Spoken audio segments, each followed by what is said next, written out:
سال سے لوٹا ہے. ہر پروگرام میں ان کو ننگا کرتا تھا, ثبوت کے ساتھ.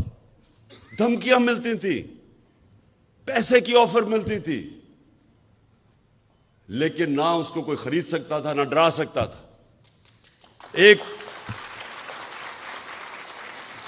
اور وہ پاکستانی, وہ صحافی جو ساری قوم جانتی ہے کہ وہ ملک کے انٹرسٹ کے لیے, محب وطن, جس آدمی کی گھر میں 2 شہادتیں ہوئی ہوں, جس طرح وہ پاکستانی فوج کے ساتھ کھڑا ہوتا تھا, جا کے ان کے کئی پروگرامز کرتا تھا ان کے لیے.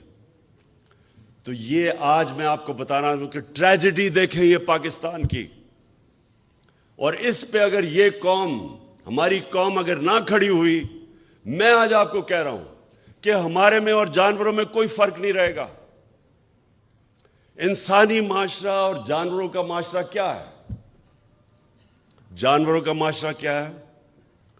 آپ کبھی ٹی وی پہ پروگرام دیکھیں, نیشنل جیوگرافک یا اینیمل پلانٹ, اس میں دیکھتے ہیں جو افریقہ کے اندر جو سب سے طاقتور جانور ہاتھی کے بعد سمجھا جاتا ہے, وہ افریقن بفلو ہے, جو افریقہ کی بھینس ہے.